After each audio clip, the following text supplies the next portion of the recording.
Captain Arik Thorne sat in the cockpit of his sleek starship, scanning the swirling colors of the Lithera Prime atmosphere. He had traveled across hundreds of light years, delivering messages of peace and learning from distant civilizations, but nothing in his experience had prepared him for the mysteries of this planet. Lithera Prime was a jewel of the galaxy.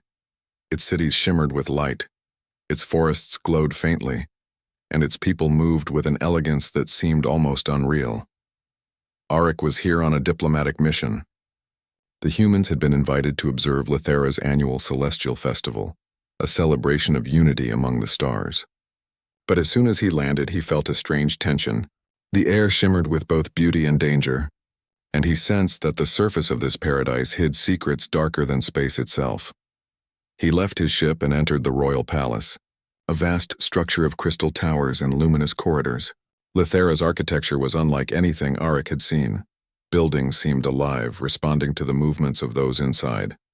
As he moved through the halls, he was greeted by servants who spoke in melodic tones and moved with precise grace. Suddenly, an alarm echoed through the palace. Red lights flashed. Arik's instincts screamed danger. Without hesitation, he sprinted toward the source of the noise. In the central courtyard, he saw her, Princess Lyra, the young heir of Lithera Prime. She was surrounded by a swirl of dark energy, a shadowy figure leaping toward her with lethal speed.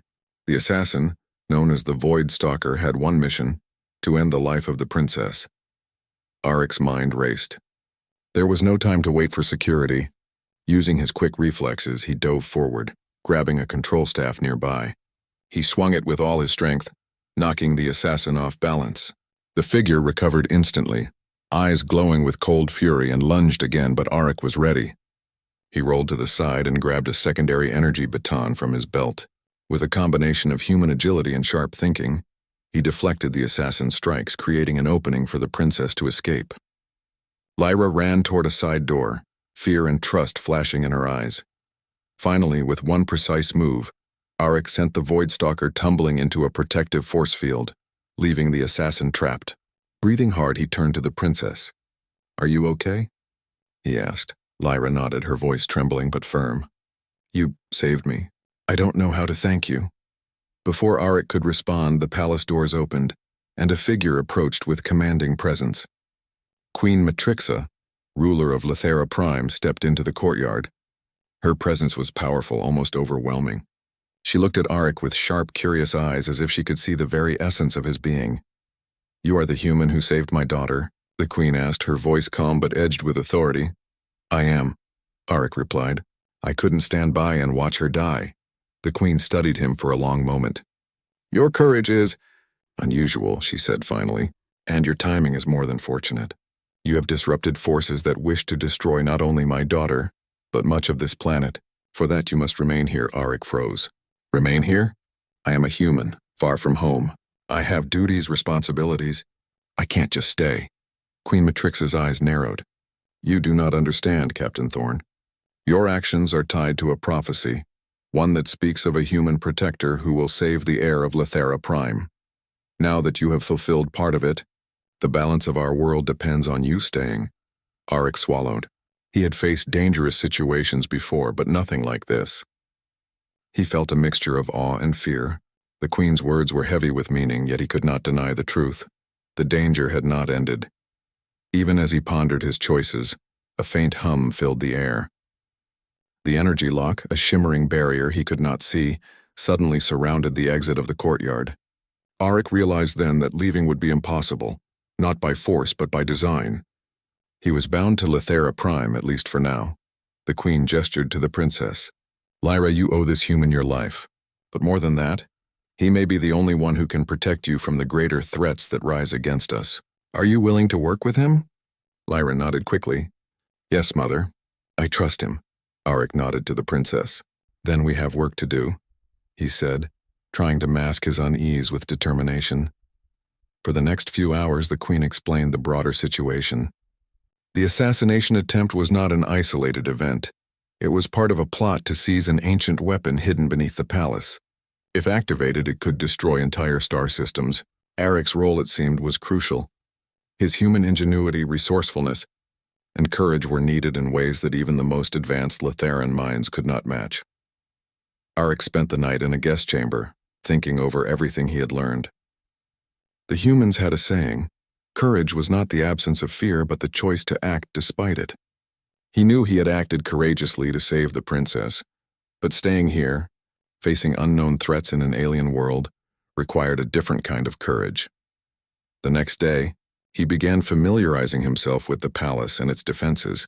Lyra insisted on accompanying him, and together they explored the hidden corridors, energy gates, and secret libraries. Lyra was more than a princess. She was clever, quick, and unafraid. Arik realized that she was not just someone to protect. She was a partner in the challenges to come. As they trained and planned, news came that the Voidstalker had escaped the force field. The assassin was stronger, faster, and now even more dangerous. It became clear that saving the princess once would not be enough. He would have to fight again, and the next confrontation could cost lives. Late in the evening, Arik and Lyra stood on a balcony overlooking the city, the glowing towers reflected in her wide, thoughtful eyes. "Do you ever wish you could go home?" Lyra asked. Arik looked at the vast horizon. "Every day," he admitted. "But I think home isn't just a place. It's a choice. And right now I choose to stand here and fight." Lyra smiled faintly. "Then we fight together." Before they could plan their next move, a shadow passed over the city. The Voidstalker was near, and the palace alarm blared again. Arik's pulse quickened. The danger was coming faster than he expected, but he felt a strange certainty in himself. He had faced impossible odds before. He had saved the princess once, and he would do it again.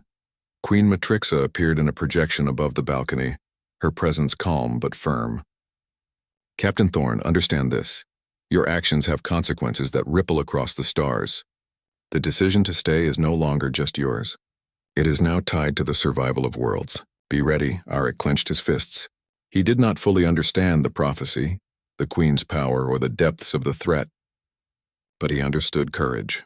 He understood choice. And he knew that no matter what came, he would stand and face it. Human heart against alien danger. As the night deepened, a cold wind swept across the palace. Somewhere in the darkness, the Voidstalker waited, but so did Arik Thorne, a human who had dared to save a princess who now stood at the center of a galaxy's fate. The story was far from over, and the next chapter promised danger, daring, and a test of human ingenuity against the most advanced alien threats imaginable. And so, the stage was set. The hero had arrived. The princess had survived. And the alien queen, demanded he stay. The city of Lithera Prime glowed under the twin moons, casting silver reflections across the crystal towers. Captain Arik Thorne and Princess Lyra moved silently through the palace corridors, their footsteps barely disturbing the soft hum of energy fields around them. The warning bells had stopped for now, but the shadow of danger lingered. The Voidstalker had returned, more determined and powerful than before. Arik glanced at Lyra. "We need to find where the assassin is coming from. If we can stop him before he reaches the palace again, we might have a chance to prevent more attacks." Lyra nodded, her amber eyes steady. "There is a secret control room beneath the palace. It monitors all energy flows and security systems. If we access it, we can predict his movements." Together, they descended a spiral staircase into the depths of the palace. The walls here were alive with faint energy streams, shifting and changing colors as if sensing their presence. Arik marveled at the technology, blending natural beauty and advanced science. Even with all his travels, nothing compared to this. When they reached the control room, Lyra activated the holographic displays. Streams of data swirled before them, showing energy patterns across the palace and the surrounding city. "He's here," she said, pointing to a dark spike moving through the outer districts. "The Voidstalker is hunting us using cloaking technology, but I think I can predict his path." Arik leaned over her shoulder. "Good, let's make sure he doesn't catch anyone else." Hours passed as they studied the patterns. Lyra's strategic mind worked like a machine, calculating possible ambushes and escape routes. Arik's human intuition complemented her logic, noticing subtle irregularities that even the advanced Litheran systems didn't flag. Together they formed a plan: draw the Voidstalker into a trap where they could confront him directly. As they finished preparations, a sudden alarm blared. Red lights flashed throughout the control room. The Void Stalker had reached the palace perimeter. Eric grabbed an energy baton and Lyra summoned a protective shield from her wrist device. "Stay close," Eric said. They moved quickly through the hidden corridors, leading the assassin toward a central chamber designed to trap intruders. The Void Stalker appeared, stepping silently from the shadows. Its armor shimmered with dark energy, eyes glowing with cold fury. "You cannot escape me, human," it hissed. Arik's pulse quickened, but he remained calm. "We'll see about that," he replied.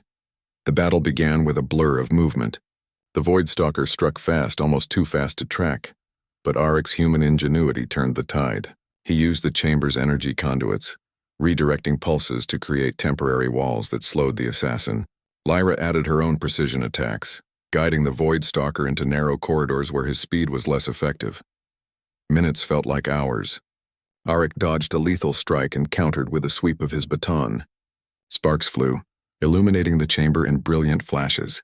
Lyra activated a force net, trapping the assassin momentarily. Arik seized the opportunity, striking with both strength and precision. Finally, the Void Stalker stumbled, caught in a combination of human strategy and Letheran technology. With one final move, Arik sent it flying into a containment field, where it would remain until the palace guards could secure it permanently. Breathing heavily, Arik turned to Lyra. "Is it over?" Lyra shook her head, smiling faintly. "For now. But this is only the beginning. There are forces beyond the Void Stalker, threats across the galaxy that want the weapon beneath the palace. We need to act before it's too late," Arik nodded. "Then we keep moving." The next challenge was the weapon itself, a device hidden deep below the palace capable of destroying planets if activated. Guided by Lyra, they navigated twisting tunnels, passing through ancient chambers filled with glowing crystals and intricate machinery. The air was thick with energy, and Arik could feel the hum of power in his chest. When they reached the weapon's control room, they saw it, a massive device pulsing with energy, its core glowing ominously. Holographic screens displayed coordinates across nearby star systems. Lyra studied the readouts. "It's designed to launch an interstellar strike. If someone activates it, entire worlds will burn." Arik clenched his fists. "We can't let that happen." "But how do we stop it?" Lyra smiled, determination in her eyes. "We combine human creativity with Letheran technology. You handle the improvisation. I handle the systems." The work was tense and precise. Arik rerouted energy flows, disabling several triggers and creating safety overrides. Lyra synchronized the complex alien codes, her fingers moving faster than Arik could follow. Together they formed a rhythm, a combination of instinct and logic that no single being could achieve alone. Suddenly, the control panels flashed red. The Void Stalker had followed them, somehow bypassing security. It appeared at the entrance, eyes glowing with fury. "You cannot stop me," it hissed. Arik's heart pounded. "We'll see about that," he said, gripping his baton. The battle that followed tested both courage and ingenuity.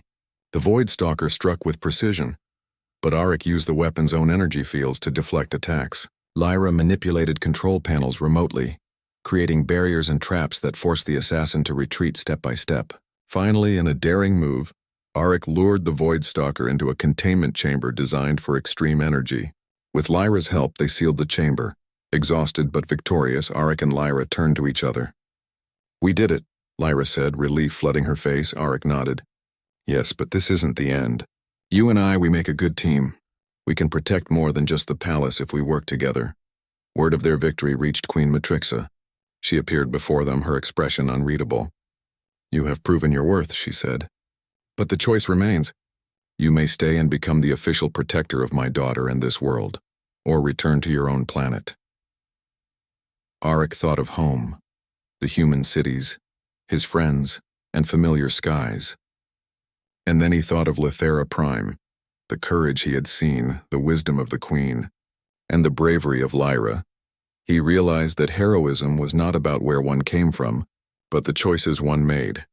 "I will stay," he said finally, his voice steady. "I will protect this world and your daughter, for as long as I am needed." The Queen's eyes softened. "Then you are welcome here, human. Not as a guest, but as a protector and ally." Together we may face the threats of the galaxy and ensure peace across many worlds." Lyra smiled, a sense of hope shining in her eyes. "Then we have much work ahead, Captain Thorne." Arik laughed softly, the tension lifting from his shoulders. "We'll face it together. Humans and Litharans. One team. One mission." As the twin moons rose higher, casting silver light across the city, Arik realized that he had found a new kind of home. Not a place, but a purpose. He had saved the princess from death, faced unimaginable dangers, and earned the trust of an alien civilization. And now he would stay, not by force, but by choice. The galaxy beyond Lithera Prime was full of mysteries, threats, and adventures waiting to unfold. But Arik Thorne, human hero of two worlds, was ready. With courage, intelligence, and a steadfast heart, he would face whatever came next. And so a human stood among the stars, not just as a visitor, but as a protector, a bridge between worlds, and a hero whose story would be remembered across the galaxy.